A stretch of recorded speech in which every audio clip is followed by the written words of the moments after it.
sejam todos bem-vindos. Eu quero trazer um assunto hoje, que é um assunto que nós vivemos muito, todas as pessoas passam por isso, não tem como não passar, porque está relacionado com as nossas emoções, ações e reações diante daquilo que nos acontece. Relacionado à família, parentela, amigos, filhos, né? Como que nós agimos quando nós aguardamos, esperamos uma coisa e os nossos filhos agem de outra maneira. E eu fiquei torcendo para a Célia estar aqui hoje, depois eu tiro isso, tá? E fiquei torcendo que a Zaina também estivesse aqui, a Neide, né? E a Neuza, né? Estou feliz, né? São as 4 aí que vivem os dramas com os filhos, com o esposo, com coisa parecida. Mas pesando aí a questão dos filhos, né? Eu sei que a Dalva também tem algumas dificuldades ali com o esposo, Carlos também com o filho, hein? Quem de nós que não temos dificuldades? Mas especificamente aí a Célia e a Neide, que tem ali dois problemaços aí com os filhos, que às vezes nunca agem da maneira que nós esperamos. Nunca agem. Sempre vai dar um jeito de espizinhar, enfiar na carne, assim.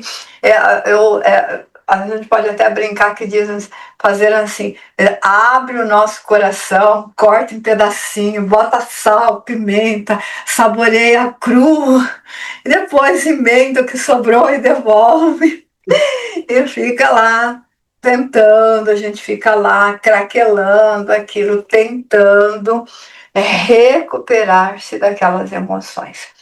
Por que que esses filhos são tão ingratos às coisas que nós ensinamos? Por que que esses filhos são tão divergentes dos nossos propósitos? Por que que eles não conseguem experimentar a sua própria vida, a sua própria experiência, partindo, usando a nossa própria experiência como referência? Quando nós falamos para eles, não vão por aqui, não haja dessa maneira, porque quando jovem eu cometi algum engano, eu fiz de uma maneira e que deu errado, que eu preciso resgatar, que me custou muitas lágrimas, muita noite de sono, muita dificuldade. E por que que eles fazem ao contrário do que a gente espera? E por que que nós desejamos tantas harmonias, nós queremos o ambiente harmonizado, fraterno, solidário, a comunicação dos filhos, dos irmãos, principalmente os irmãos. Imagina o quanto que é difícil para uma mãe ter que fazer uma comemoração na casa de um filho e depois de fazer a mesma comemoração na casa do outro filho, porque os dois irmãos não se conversam, não, não conseguem se entender, e o móvel dessa encrenca, o móvel dessa briga, o móvel dessa dificuldade está vivendo a sua vida feliz e tranquilo, e dane-se se os irmãos estão de mal, dane-se se a mãe está sofrendo, o importante é que eu estou feliz, que eu estou realizado. Que é bem esse o caso da nossa companheira aqui, que a partir de agora não vou mais falar os nomes, mas que vive esse drama de Dia das Mães não pode reunir, Dia dos Namorados não pode reunir, Páscoa não pode reunir, Natal não pode reunir, porque um não olha no outro. E isso já se vão os anos, já se vão o tempo, e a mãe nessa cruz e nessa espada o tempo todo. Ama os filhos, Nós não podemos dizer que os pais amam os filhos com igualdade. Os filhos são tudo iguais. Isso não é verdadeiro. Nós amamos os nossos filhos de acordo com os laços de afinidades ou de adversidade que nós temos com eles. Se nós temos mais adversidades, o nosso sentimento ele é marcado por mágoa, por tristeza, por dor, por sofrimento. Se nós temos mais afinidade, esses laços são marcados por alegrias, por uma memória afetiva positiva. Enquanto que aquele que nós temos mais adversidades, o laço, essa memória afetiva tem bastante viés da negatividade. Então nós vamos lembrar das coisas boas, mas não deixaremos de citar as coisas ruins, as coisas negativas que aconteceram. E por mais que nós nos esforçamos para perdoar, para esquecer, para passar o mata-borrão, isso não vai acontecer, porque, em primeiríssimo lugar, o nosso sistema cerebral, o nosso sistema nervoso, o nosso maquinário chamado cérebro, ele não foi feito para o esquecimento, porque se nós esquecêssemos as coisas, todos os dias nós teríamos que recomeçar do mesmo ponto em que estaríamos. E nunca teríamos progresso. Se todos os seres, todas as pessoas tivessem que recomeçar todos os dias do ponto que estariam, nós ainda estaríamos na época das cavernas, nós ainda estaríamos nas cavernas. Porque eu tenho uma memória, eu tenho uma ideia, eu tenho um projeto agora e amanhã eu não sei. Amanhã eu não sei mais, eu tenho que refazê-la. Nós não estamos presos no tempo, nós não estamos num loop dentro do tempo, revivendo a mesma história o tempo todo. Todos os dias nós estamos em outro tempo, em outro lugar, em outro momento, em outra situação. E nós precisamos da lembrança, da memória para poder ter a ação de hoje, e essas memórias, a sucessão destas memórias nos darão ações e atitude pela nossa vida. O que acontece é que com o tempo, algumas memórias afetivas negativas não machucam mais. Mas algumas, por mais que passe 5, 6, 8 anos, 10 anos, aquela memória afetiva vai machucar, principalmente quando esta memória não se chegou ainda numa solução, não se chegou ainda num acordo. E principalmente quando o agente causador da questão não muda. Então, às vezes nós achamos que um lado só é que está errado, mas na verdade nós temos que olhar num todo. O agente causador da situação, se ele não mudar, se ela não mudar de atitude, se ele não se modificar, a ação continua se repetindo como se ele estivesse preso num tempo, num loop. É por isso que a memória afetiva não sai.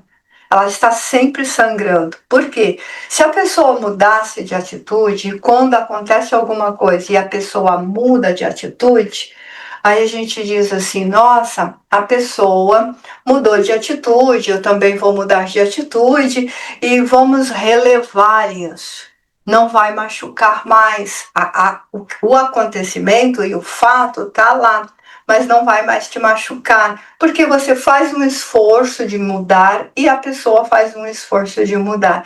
E aquilo fica realmente no passado. Quando o agente causador não muda de atitude, não tem como a ferida cicatrizar.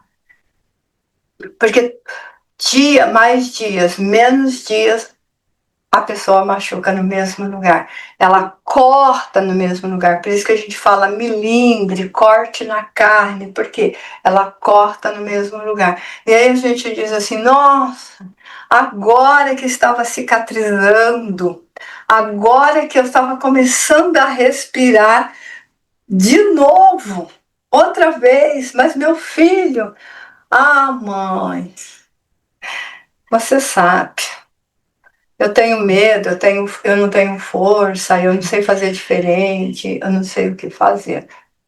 Essa dor, essa situação que nós estamos vivendo, ela ocorre porque a nossa psique está movimentando a mesma energia. Então, vamos fazer de conta, aqui, ó, essa minha mão é o pré-consciente. O nosso pré-consciente, ele traz a emoção perto de mim. Aqui nesse espaço, meu inconsciente. Então, a energia se movimenta e vem aqui. Quando ela toca aqui, nesse véu, a gente chama de véu de recalque, ela toca aqui, nós vamos sentir a emoção, nós vamos nos lembrar, nós vamos sentir, nossa. E se isso estiver associado a uma data marcante, nunca mais eu tive felicidade no Dia das Mães. Nunca mais eu tive felicidade no Dia dos Namorados. Nunca mais eu tive felicidade no meu aniversário. Nunca mais eu tive felicidade na Páscoa. Por quê? Porque é uma data marcante. Ela já está associada a outra memória. Então eu tenho uma memória afetiva positiva e uma memória afetiva negativa em conflito. E aí ela toca aqui no pré-consciente. Quando ela toca aqui no pré-consciente, se nós estamos fortes, a gente empurra isso, chama recalque, a gente empurra isso para o inconsciente. Dói, magoa, fica triste, nós ficamos meio choroso, meio deprimido, a gente chama de depressão de rotina, a gente fica ali meio deprimido, e a gente faz um esforço e sai dali. Mas se a hora que ela toca, se a hora que ela passa ali essa energia, se o véu de recalque não segurou e ela passa, ela veio para, ela passou, ela está aqui. Não é apenas uma emoção, é um sentimento. E a hora que vira um sentimento, você dá um nome. Foi nesse dia que ele brigou por causa da esposa, pôs tudo a perder, tudo pronto, só para comemorar, só fazer isso, foi nesse dia. Então, eu estou muito triste, você deu um nome, eu estou muito triste, eu estou muito magoada. Por quê? Porque vazou, veio para o consciente. No momento em que vaza no véu do recalque e virou sentimento, está no consciente. Você revive aquela ferida, você revive aquele machucado. Você tem que fazer um esforço tremendo para empurrar devagarinho e empurrar de novo para o inconsciente o recalque. Isso é um mecanismo de defesa. A gente faz, quem está na estrutura psicológica da neurose, vai dizer, ela recalca, ele vai usar o recalcamento, ele vai empurrar isso. Vai usar outros mecanismos de defesa? Vai usar a projeção, vai usar a introjeção, vai usar muitos outros. E vai muitas vezes também fazer um esforço de sublimar a dor. Né? Nós temos uma amiga nossa ali, ó, que está com a câmera fechada, ela aprendeu a sublimar a dor. Então, a dor, o drama, tudo aquilo que ela vive, todo aquele sofrimento que ela vive, ela trabalha, ela se esforça, ela corre atrás para que a pessoa seja curada, para que a pessoa tenha assistência, para que a pessoa passe no médico, para que a pessoa tome o remédio, para que a pessoa tenha uma outra atitude, coisa parecida. É um mecanismo de defesa também. Porque enquanto ela está sublimando essa dor, ela não está sofrendo. A dor dela está guardada. Porque, veja bem, tudo que nós mais queremos, tudo que nós mais desejamos é que as pessoas em torno de nós sejam afetivas, amorosas, carinhosas, tanto quanto nós somos. Aquilo que nós queremos, geralmente nós oferecemos. Às vezes nós queremos tudo isso e nós não somos isso. então é a hora que dá o conflito. Então, meu irmão não me ama, a minha irmã não me quer, meu tio não me quer. Só que eu não ofereço afetividade. Então, quando eu não ofereço, quando eu só peço, quando eu só exijo, então é um eu egóico, voltado só para ele, voltado só para o narcisismo dele. E aí não é o narciso saudável, é o narciso doente. É o narciso que eu preciso ter do outro. Ou então vai batalhar pela inveja, pela dor. Não, mas você não gosta de mim como gosta do meu irmão. Irmãos adoram fazer esse prato. Ah, mas é porque você não me ama igual você. A briguinha de irmão estão disputando os laços afetivos, ou do pai ou da mãe. Não, porque a mãe só ama você. Não, porque o pai só gosta de você. E aí faz essa separação. Então você fica com a mãe, que eu vou ficar com o pai, como se isso fosse possível. Eu disse que tem diferença, porque nós não somos iguais. Se nós fôssemos iguaizinhos, igual às formas de produção das indústrias, tampinha para fechar, as latinhas, tudo igualzinho, poink, poink, poink, poink. Se a gente fosse assim, diria assim, a mãe ama todos os filhos iguais, o pai ama todos os filhos iguais, os irmãos se amam com a mesma igualdade. Mas nós não somos assim. Nós não temos uma cópia idêntica nossa, nós não temos um clone de nós não temos essa identidade. Então, o que nós temos? Pessoas diferentes em torno de nós. O meu irmão é diferente, a minha irmã é diferente de mim no meu pensar, no meu agir, coisa parecida.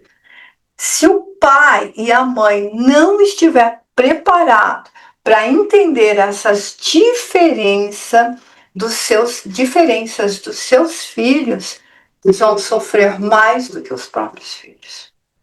Porque ele vai ficar tomando a dor um do outro, ele vai ficar tentando carregar a dor. Ah, mas é que, sabe o que é? Que ela foi injustiçada. Injustiçada por quem? Ai, pelos irmãos. Os irmãos foram os injustos, não foram? Não. No seu olhar foram injustos, no olhar deles. Não. Por quê? Porque o seu cérebro, o meu cérebro, só pode experimentar a própria experiência e a própria sensação. Então, você pode achar que o seu filho que não machucou, foi sem querer querendo, né? O ato falho foi sem querer querendo. Então, eu não pretendia, eu não queria, eu não machuquei. Mas os irmãos podem ver de um outro ângulo, de uma outra maneira, e sentir que foi querendo, sim, foi de propósito, sim. Não, mas eu criei os meus filhos iguais. O meu filho não pode ser cruel, ou a minha filha não pode ser cruel desse jeito. Ah, não? Verdade? Nós somos seres bárbaros. Nós somos animais que estamos vestindo uma capa de civilização. E nós ainda utilizamos muito verniz. A educação é muito verniz. Nós mesmos falamos isso. Eu sou muito boa, mas não pise no meu calo. Né? Então a gente não é tão bom quanto nós fazemos uma idealização nossa de pessoas lindas, maravilhosas, mas nós não somos assim tão lindo e tão maravilhoso. Nós não somos assim angelicais. Nós não somos seres angelicais. Nós temos medo, nós temos receio, nós temos inveja, nós temos egoísmo, nós temos avareza. Nós queremos muitas vezes só para nós.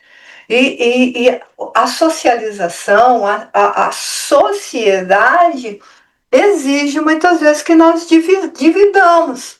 Mas eu não quero dividir o meu. Isso me faz lembrar sobre divisão quando nós éramos crianças, 3 meninas, e dormíamos as 3 no mesmo quarto. E E a minha irmã caçula dizia assim: não, eu não quero dormir no mesmo quarto. Eu não quero dividir nada. Eu quero meu quarto, a minha cama, o meu guarda-roupa, o meu roupeiro. No sul a gente fala roupeiro, meu roupeiro. Eu quero o meu espaço. Eu não quero dividir com ninguém. Não quero. E aí a gente dizia assim: nossa, você tem que dividir. A casa nem tem 3 quartos e tal. Não, eu quero. E eu nunca vou esquecer de uma vez que ela queria, essa mesma pessoa, queria um tênis, uma marca de tênis famosa na época, né? Estava surgindo, estava começando, a gente estava saindo ali da era Conguinha e Quixute com o aparecimento de um tênis famoso. E ela queria o tênis. E aí a minha mãe disse assim: não, eu não tenho como comprar para você, eu não tenho dinheiro para comprar isso para você. Ela falou: por quê? A mãe trabalha, o pai trabalha. A Sônia ajuda a mãe no trabalho. Fulana, aquela vizinha, é viúva e tem 5 filhos e ela comprou para os filhos, por que, que eu não posso ter? Não estava recebendo a mesma educação? Não estavam todos no mesmo barco? Ah, é egoísta a minha irmã? É cruel a minha irmã? É maldosa a minha irmã? Ela queria. Ela estava usando de um egoísmo onde não estava conseguindo ver as dificuldades dos pais? Com certeza. Tinha entendimento para isso? Não. O que uma pessoa com 10 anos tem de entendimento sobre as dificuldades da vida? Ela viu 2 coisas. Aqui em casa, 3 pessoas trabalham. Na outra casa, só tem uma pessoa que trabalha. É viúva, tem 5 filhos. Aqui tem 3. Lá tem, por que, que aqui não tem? Inteligência. Cobrativa. Doeu? Doeu. Minha mãe ficou triste? Ficou. Minha mãe chorou? Chorou. Minha mãe bateu nela? Não. Minha mãe comprou o tênis para ela? Comprou. As outras 2 filhas ganharam tênis? Não. Não mama mais quem chora mais?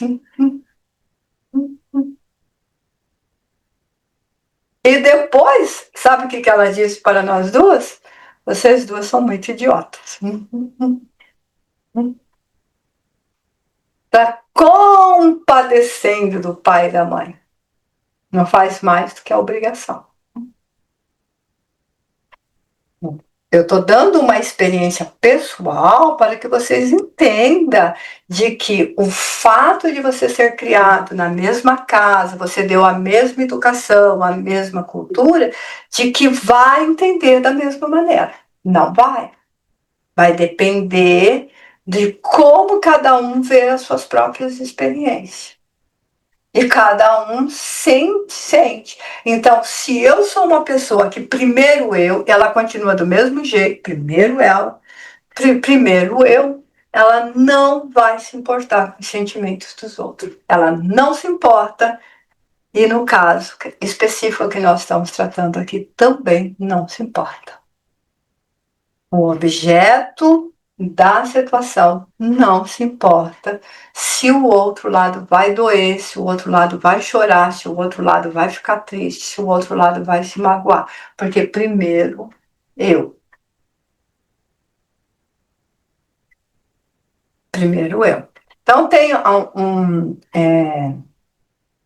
um ditado que eu aprendi recentemente, que eu achei muito engraçado, mas vale, que é bem. A pessoa, eu estava conversando com um paciente e ela soltou esse ditado que eu não conhecia. Eu falei: vou usar porque eu gostei muito. Quando a farinha é pouca, primeiro o meu pirão. Quando a farinha é pouco, primeiro o meu pirão. Então, o filho que nos machuca, que nos fere, ele sempre está olhando para ele em primeiro lugar. Sempre. O sentimento do outro, o que o outro vai sentir, como que o outro vai agir, não lhe interessa. Se lhe interessasse, não agiria daquela maneira porque faria pensar. Então ele não quer e não vai pensar sobre isso. Vai acusar? Essa mesma pessoa vai acusar? Então vou continuar no meu exemplo pessoal para a gente não dizer que é um. A mãe só gosta da Der, que é minha irmã do meio. É puxa saco. É verdade o que ela está dizendo? É. Minha mãe admite? Não. Mãe nunca admite, mas é verdade. Por quê? Pensa que os filhos são besta, que não vê o predileção, laços de afinidade. Vê, sente, sabe que é verdade. Mas você já imaginou o pé de guerra que ia dar se a mãe falasse assim: você tem toda a razão. Eu não gosto muito de você por causa disso, disso, disso, disso. O pé de guerra? Quem é que quer um pé de guerra? Se a gente vive falando que temos que lutar pela paz, a mãe vai negar, os irmãos vão falar que está exagerando, você está exagerando, não é bem assim. Toda a história tem três lados. O lado de um, o lado do outro e a verdade. Nem sempre estamos prontos, preparados para olhar a verdade. Nem sempre estamos prontos e preparados para ver a verdade. Porque ver a verdade, nós temos que olhar para nós. E quando nós olhamos para nós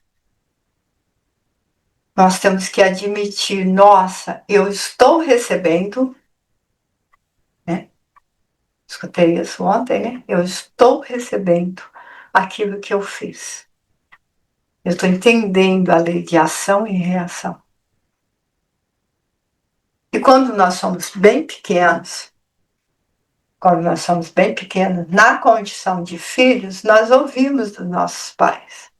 Não faça isso. A vida te dá a resposta. A vida traz. Não gosto para cima porque cai na cara. Cuidado.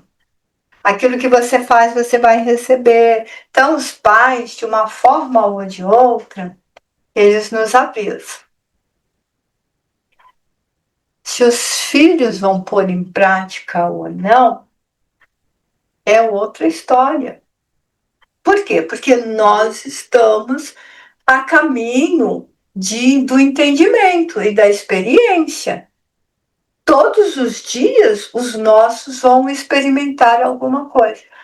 Aí fica uma grande pergunta, uma grande dúvida, que é assim, mas olha, se a minha filha ou se o meu filho age dessa maneira, depois eu vou partir porque eu vou morrer e vai ficar só os irmãos e não combina com os irmãos, está de mal com os irmãos. Como que será a velhice dessa pessoa? Nós nos preocupamos, nós sentimos isso e eu sei que vocês pensam nisso, eu sei que vocês sentem. A velhice deles serão doloridas e solitárias. Não é a velhice que você está tendo, dolorida e solitária? Os filhos repetem os pais. A gente chama isso de movimento de repetição. Escrevem a mesma história. Escrevem a mesma história.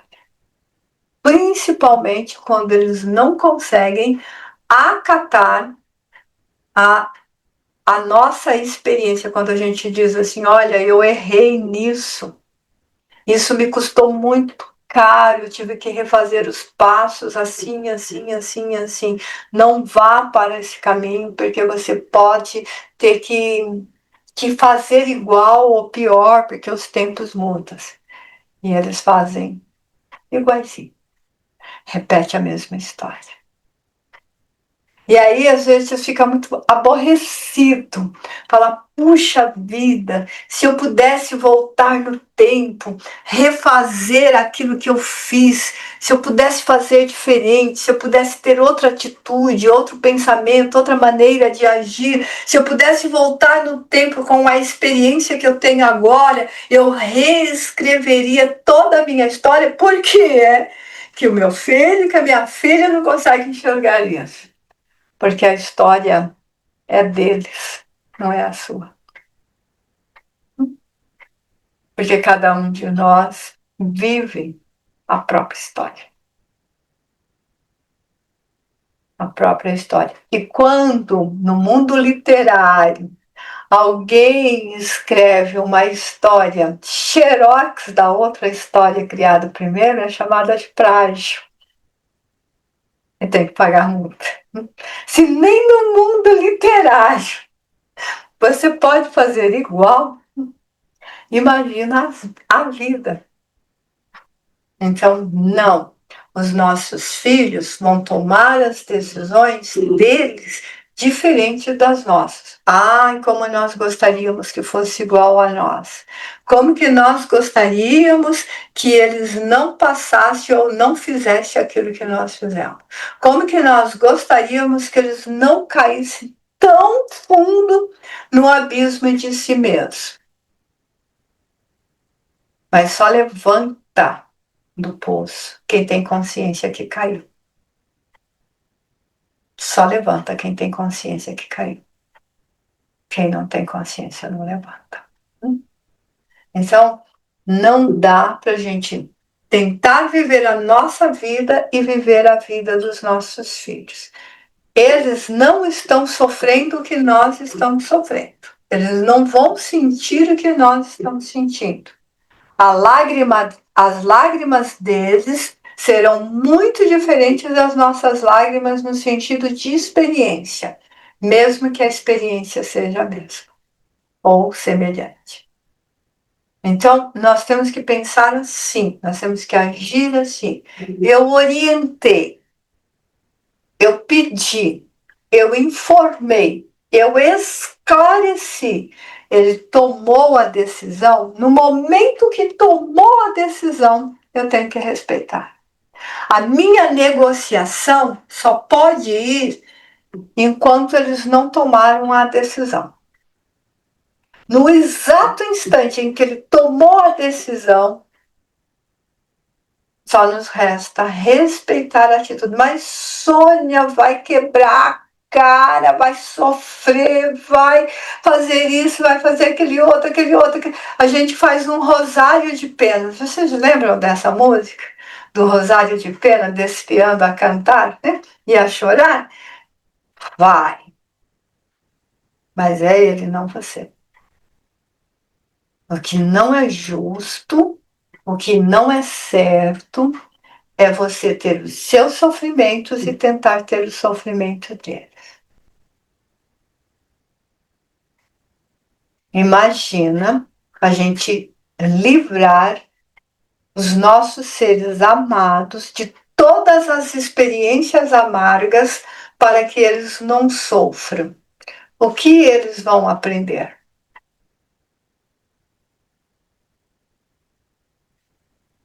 O que eles vão aprender? Não vai aprender nada, não é mesmo?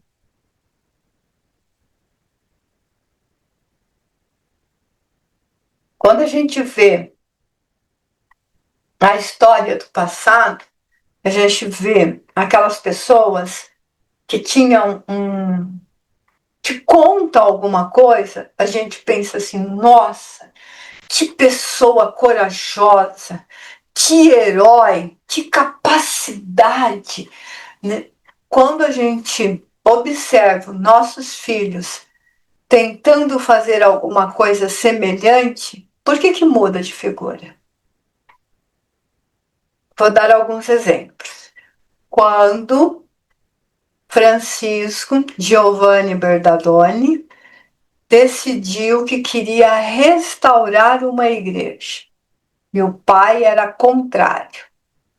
E ele saiu de casa para fazer isso e virou Francisco de Assis. Qual é o ser hoje que vai dizer que o Francisco de Assis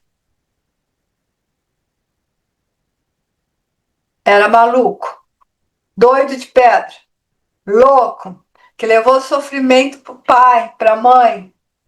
Quem que diz hoje? O que a gente diz?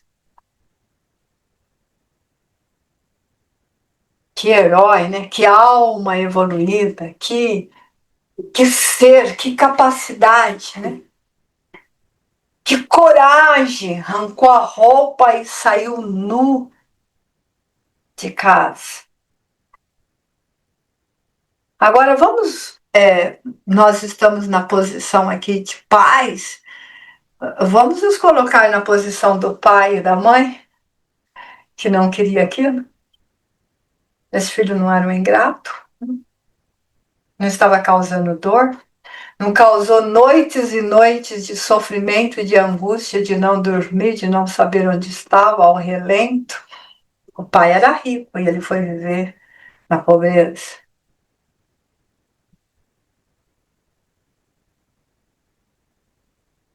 E se ele tivesse obedecido o pai e a mãe, não feito o seu chamado, nós conheceríamos essa história? Nós saberíamos dessa probabilidade de amar e fazer caridade? Nós teríamos um exemplo de caridade? Nós teríamos um herói da pobreza? Toda história tem dois lados e é a verdade. Toda história. Mas aquele pai sofreu. Aquele pai queria um filho guerreiro. Era o que se fazia na época. Ele queria a paz. Vamos pegar um outro exemplo. Inglaterra e França guerreando. Já em estado de miséria, os dois países. Precisava de luta. Uma menininha de 14 anos resolve que vai lutar. É a grande heroína que morreu na fogueira. Joana d'Arc. E o pai e a mãe? Não sofreu? Não chorou? Não tentou impedir? Não achou que a filha era maluca? Que a filha era doida?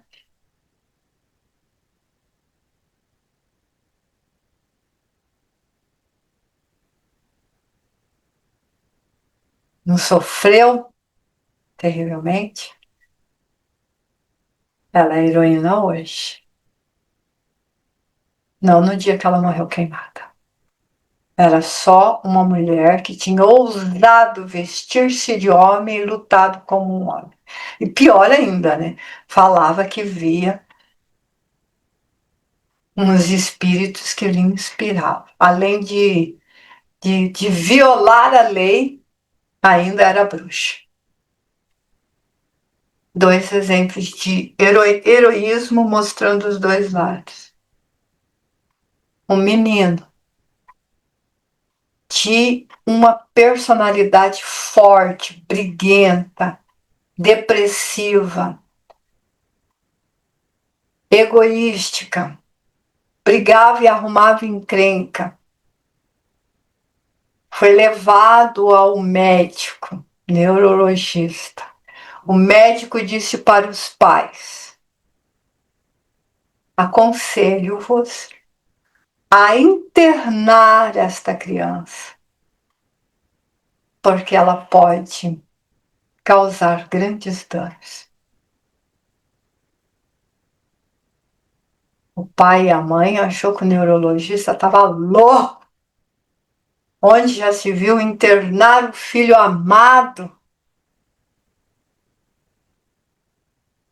Que sofrimento que eles iriam passar, que angústia que eles iam passar. O filho não foi internado. E ele trouxe a maior guerra que nós já vimos na história da Terra. O menino era Hitler. O neurologista era Freud.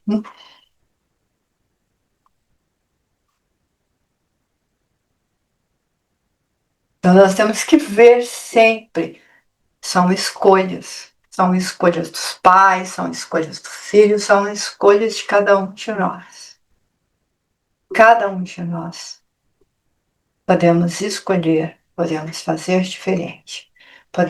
As nossas escolhas podem trazer dor para nós e dor para o outro. As nossas escolhas podem trazer dor hoje e heroísmo amanhã. As nossas escolhas podem trazer felicidade hoje e grandes lágrimas amanhã. São as experiências, cara. E é por isso que a gente sempre tem que analisar. Eu penso assim, eu sinto assim, eu estou vendo assim. O ser que eu quero que haja, como que ele está vendo, como ele está sentindo. Mas eu tenho uma intuição, eu tenho experiência para saber que vai causar uma grande dor. Mas ele não é mais uma criança. Não é mais uma criança. É um adulto que fez uma escolha. E a escolha que esse adulto está fazendo agora está causando dor para você que é mãe. Está causando dor para você que é esposa. Mas ele também vai ter as suas próprias consequências, porque tudo que nós escolhemos, tudo, absolutamente tudo, nós vamos ter uma resposta para o nosso ego, saudável ou não. Nós temos que nos estruturarmos para construirmos egos saudáveis, uma psique saudável, uma sociedade saudável, cuidando de nós e nos preocupando com o outro. Quando eu não sou capaz de fazer isto, eu tenho que me abster para que eu não sofra ou não tente viver a vida daquela pessoa. Porque você vai ficar muito doente. E você vai sofrer muito. Sem nenhuma necessidade. Sem nenhuma necessidade. Microfones abertos, podem perguntar. Hoje temos ali a presença do Antônio, só colocando, nós estamos falando das escolhas dos nossos filhos, em viver em paz ou não viver em paz, em fazer coisas boas ou não fazer coisas boas. Eu trouxe 3 exemplos, porque a gente tende a ver só um lado da moeda e tudo tem os 2 lados da moeda, os 2 lados da versão e a história. Né? Algum comentário, alguma pergunta, por favor, fique à vontade. Sônia, eu. Pode falar, Gleice. Com essa live aí eu aprendi, pelo pedaço que eu peguei, que eu levei foi um couro. Acho bom eu ficar no meu lugar. Poxa, muito obrigada, Soninha, muito obrigada mesmo. É que eu levei um couro, eu levei. Levou um couro, Gleice. Eu sou uma mãezinha que eu tô sempre de cima, talvez seja bom dar espaço, né? Rever isso aí. É bom dar espaço. É bom dar espaço. Tranquila, Ivone. Mais alguém quer fazer pergunta? Ivone, Dalva, Célia, Neuza, Neide. Neidinha hoje sofreu. Ela tá sofrendo, ela tá com o coração ali com as lágrimas pingando. Vamos lá, minha querida. Você levou um couro também?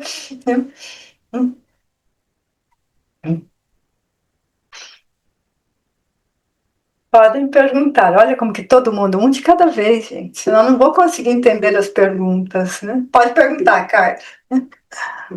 Vamos lá, vamos ver se eu consigo abrir, né? Sônia, diante de tudo que eu ouvi, eu gostaria de fazer a seguinte pergunta. Os filhos tendem a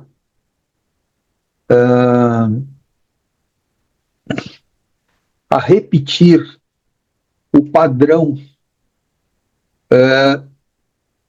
como um todo, moral, tudo, dos pais. E isso gera o conflito. Sim, a gente chama porque... de psíquico. Pode falar, pode terminar a sua pergunta. Tá, é porque eu quero entrar num outro lado disso, mas aí envolve um lado, digamos assim, um lado espiritual, né? Que eu não me sinto à vontade para falar dele, né? Então, o jeito que eu arrumei para formular é: filho repete padrão de pai, porque isso, teoricamente, deveria ensinar os dois lados, né? E não ensina, ele dá conflito. Será que eu consegui formular de alguma... É isso. Conseguiu, Carlos. É assim, olha. Os filhos, eles nascem só instinto. Os pais vão educar. E o pai e a mãe que vai educar esse filho foi educado por outro pai e mãe.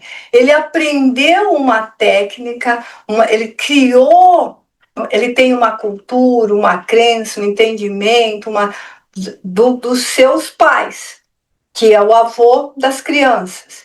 E os seus pais aprenderam dos seus pais, que é o bisavô da criança.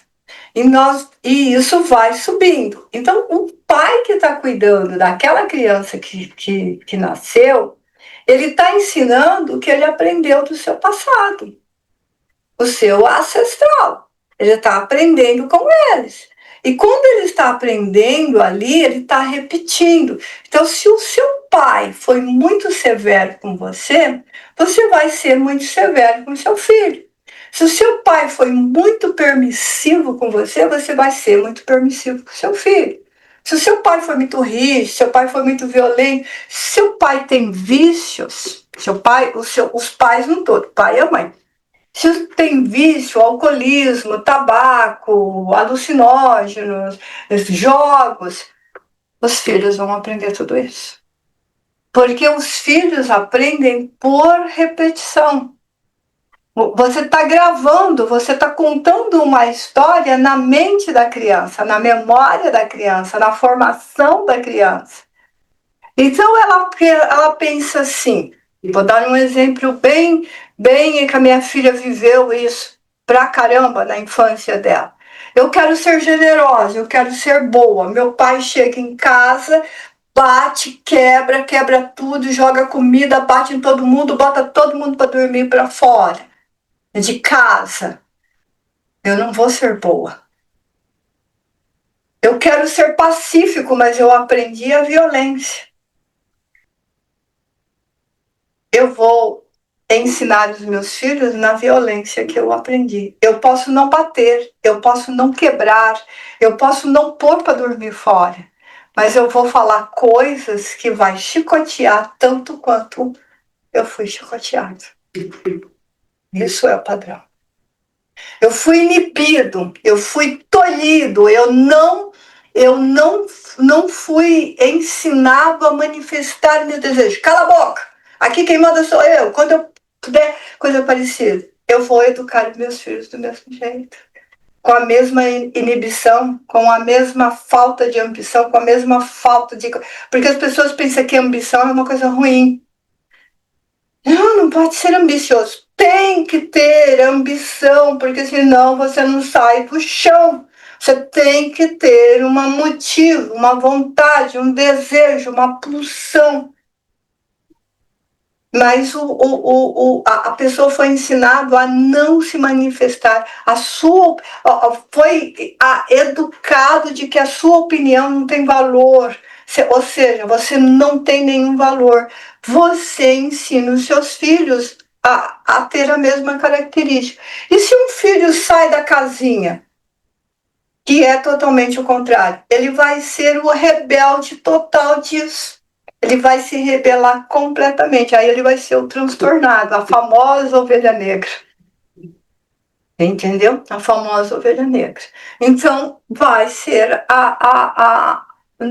desse jeito. Sônia, o pai é alcoólatra, o pai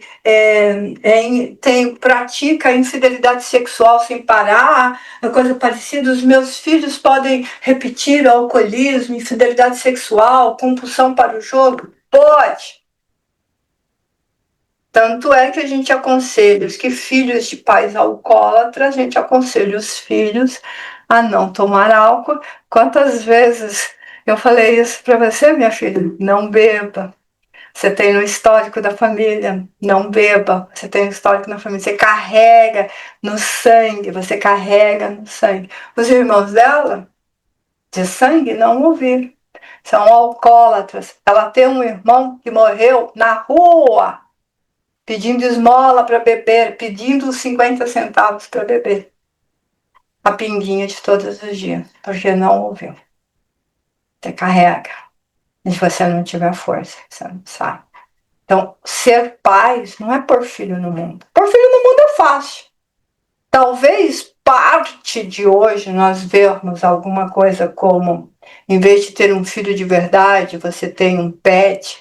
Em vez de você ter um filho de verdade, você tem uma boneca. O pet você tem responsabilidade, mas você não tem o peso da responsabilidade, porque o animal nunca vai fazer diferente do que você quer, e quando faz, a gente fica bravo com ele e ele sabe que você que fez. E a boneca nunca vai fazer, né? Porque ser pais não é apenas dar um corpo, não é apenas dar escola, não é apenas ter cama, não é apenas ter comida. É carregar o peso da responsabilidade de como é que eu vou ensinar. O que eu sou, ele será em grande parte, e o que ele será, em grande parte, será os filhos. Então, é um peso muito grande, as pessoas estão fugindo bastante disso. É nesse aspecto. Sim, Carlos, os filhos vão repetir. Pode quebrar isso? Pode. Quem que quebra isso? Quem tem uma grande força de verdade, uma grande força de vontade. Não. Quem tem força de vontade não faz nada. A neurociência diz que quem tem força de vontade, aqui, ó, o que ele diz que é a força de vontade? Preguiçosa, procrastinadora, negligente. Porque, ai, nossa, eu tô com uma vontade de mudar a coisa parecida, mas eu faço amanhã. Você entendeu? Muda quem toma a decisão. Chega, cansei, não vou fazer mais disso. A partir do instante que você se decide a mudar, aí sim você muda. Então não tem nada a ver com vontade, tem a ver com decisão. Romper com o meu passado, eu não quero mais ser isso. Eu vou ser dessa maneira. Entendeu? Então aí a gente fala que quebra o determinismo psíquico. Os determinismos costumam atingir até a quarta geração. Até a quarta geração costuma aparecer o mesmo determinismo. Até aparecer uma pessoa com coragem suficiente para mudar. Aí ela não é a ovelha negra. A ovelha negra é o rebelde sem causa, que só faz bobagem, blá, blá, blá. O que vai quebrar isso a gente fala que é a ovelhinha dourada, a inteligente, a que vai buscar as bolhas, que vai comungar, que vai fazer diferente. Entendeu? Mais alguma pergunta? Um levou uma surra, o outro respondeu uma pergunta. Tem mais alguma pergunta? Célia? Não. Neide? Não? Minha lindinha? Tem alguma pergunta, minha querida? Não? Então, vou passar para o Carlos. Carlos, o Antônio Carlos. Carlos. Ato falho. É O que é o ato Carlos. falho? Quando você pensa uma coisa e fala outra. É que eu só li o Carlos ali. Aí eu associei. Eu vou passar para o Antônio, mas eu li Carlos. Falei, vou passar para o Carlos. Ato falho. Isso é um ato falho. Vamos lá, querido. Às vezes esses atos falhos ocorrem nas nossas escolhas também. Sim, com certeza. Temos muitas escolhas por atos falhos. Mas esse tema é muito importante para entendermos sobre nós mesmos. O que você estava falando me levou a uma reflexão que no início da nossa existência, da nossa vida, criança e até uma determinada idade, nós não escolhemos, os pais escolhem por nós. E assim também aconteceu com eles. E as escolhas deles, para nós, é baseado no que os avós escolheram, no que eles aprenderam e tomaram para si como uma escolha, eu diria, apetecível, aprazível ou confortável, e eles vão tentar passar isso para nós. Pode ser certa ou pode ser equivocada essa escolha. E nós também, depois de uma certa idade, vamos fazendo as nossas escolhas. Aquilo que vamos estudar, os amigos que vamos conviver, ou aqueles que não vamos conviver. Se gostamos mais do pai ou da mãe, também é uma escolha. Ou se gostamos dos dois. O irmão que nos é confortável, aquele que não é confortável, também é uma escolha. E o que determina essa escolha em nós é o meio onde nós vivemos, que será diferente para cada um de nós. Embora estejamos na mesma família, o meio que meu irmão vive não é o mesmo que eu vivo. O meio que meu pai frequenta não é o mesmo que a minha mãe frequenta. Então as escolhas são uma mescla de todas essas vivências. E aí caímos no que a Sônia estava falando em relação, respondendo ao Carlos, sobre as consequências de conviver com essas pessoas com as suas escolhas que consideramos ruim.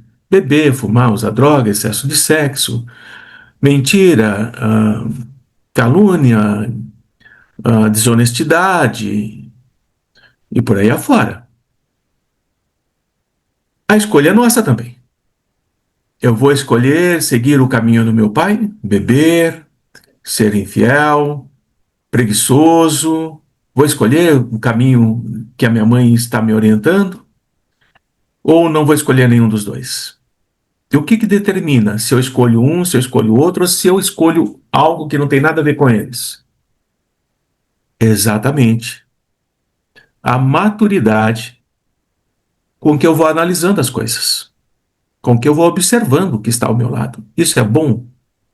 Qual a consequência que isso está gerando no meio em que eu vivo?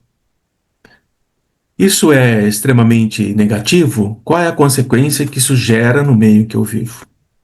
Será uma boa escolha, é o que a Sônia disse? Será uma boa escolha eu seguir esse caminho? Ou eu devo procurar outro caminho?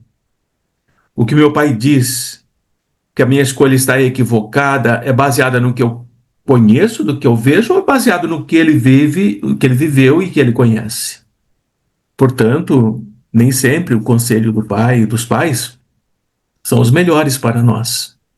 Muitas vezes queremos escolher fazer uma faculdade e eles dizem que é bobagem, que temos que trabalhar, que temos que aprender a viver a vida trabalhando. E nós olhamos e vemos que eles não chegaram a lugar nenhum a não ser criar filhos, com o maior carinho que eles possam ter. Mas a tua escolha é essa ou é a escolha de você ser melhor do que eles e também depois levar isso para a sua prole, para a sua família, que você vai constituir? E caímos em outro conflito de escolhas agora já pessoais. Eu vou escolher para o meu filho que ele não passe por aquilo que eu passei. Essa escolha pode ser boa ou má. Pode criar pessoas extremamente inseguras, adultos que não conseguem se relacionar, ou criar adultos que sabem que escolher é debater com aqueles que estão à sua volta e depois tomar a decisão. Então nós vivemos o tempo todo escolhendo, meus amigos. E muitas vezes nós, ainda hoje, às vezes nos arrependemos de determinadas escolhas que tivemos ou que fizemos, ainda hoje. Mas é um aprendizado. Mesmo quando nós escolhemos equivocadamente, nós estamos aprendendo para não repetir esse ato no futuro. O tema é muito rico, né? E, e a escolha é sempre o olhar para o nosso crescimento. Escolher aquilo que nos faz crescer. Independente, como a Sônia disse, Joana, né? Rita, tá? Assis e outros mais. Às vezes a escolha parece ser muito ruim, mas lá na frente mostra-se que era a escolha correta. Experimentar também é escolher. Mais ou menos isso, Soninha. Exatamente isso. Às vezes nós somos muito imediatistas também, né? A gente só vê o problema do olho até os nossos pezinhos, só no nosso espaço. E nós temos que pensar ao longo do futuro. E quando nós colocamos alguma coisa para os nossos filhos, os nossos queridos, os nossos amados, que vá um pouco além, mas eles não vão acatar, não acatam, nós devemos manter a tranquilidade da vida. Nenhum de nós estamos desamparados, né? Nenhum de nós estamos. Todos nós temos o direito, inclusive do erro e de acertar. E não existem escolhas para sempre, né? Então, o que é certo hoje pode ser errado amanhã, o contrário também, e passa-se, como diz aquela história, né? Passa-se muita água embaixo da ponte, não é? Então, acho que fica isso. Eu quis trazer isso hoje, porque eu tenho notado que na condição de pais, muitas vezes nós carregamos sofrimentos e, e nós temos que olhar se esse sofrimento que nós estamos olhando, vendo, sentindo, é só por causa da escolha dos nossos filhos ou essas escolhas nos faz pensar nas nossas próprias escolhas e isso nos machuca, e isso traz uma lembrança afetiva, uma memória afetiva que pode ser negativa ou positiva. Mas sempre lembrando de que não importa o olhar que nós vamos ter de uma situação, por mais difícil que ela pareça ser, mesmo que aparentemente não tem soluções, as soluções chegam no tempo certo, no momento exato. E que muitas vezes os nossos filhos tomam decisões que depois vai ter uma outra atitude, uma outra maneira de pensar. E outras vezes ainda, eles vão precisar de nós. Porque mesmo que eles são adultos, são grandes, eles dizem assim, eles gostam de brincar, já tenho 50 anos e ainda me trata como menino, como menina, mas eles também precisam e quando chega, não é a hora da gente dar uma de carrancos e motocas, não é a hora de dizer eu te disse, eu te disse. É a hora de dizer o que eu posso fazer para te auxiliar. Onde eu posso te auxiliar? Como que eu posso te socorrer? Então, eu te disse, não é o momento certo, né? Ou então, às vezes, a gente diz para eles, tá bom, você escolheu isso, depois não diga que eu não te avisei. Você está colocando um selo muito dolorido, um peso muito dolorido no seu filho, ou na sua filha, ou no seu amigo, ou no seu marido, ou na sua esposa, ou no seu vizinho. Não diga isso. Diga, você vai tomar essa decisão? Sim. Espero que seja a decisão correta. Né? Espero que seja a decisão correta. Ah, não foi a decisão correta. Ah, eu me arrependi, eu estou sofrendo. Posso te auxiliar em alguma coisa? E pedir e dizer eu posso te auxiliar em alguma coisa não é viver o problema dele. O que eu posso fazer para te ajudar? Carlos tem um exemplo bem legal disso. Quando a filha dele precisou de ajuda, ele deu o meu contato. Filha, é isso que eu posso fazer por você.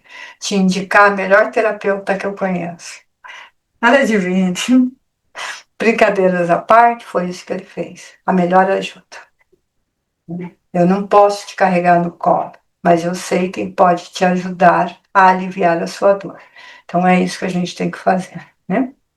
Então, isso é uma escolha sábia. E nem sempre os pais estão prontos para isso. Geralmente os pais estão, e vai viver o drama e põe tudo a perder, né? E fez a melhor decisão. Não é isso. Ou seja, você semeou, está na hora de colher. Eu tenho uma pessoa que te ajuda a colher, sem menos sofrimento. Então, é isso, gente. Boa semana para vocês, muita paz, muita luz. Até semana que vem. E assim que vamos.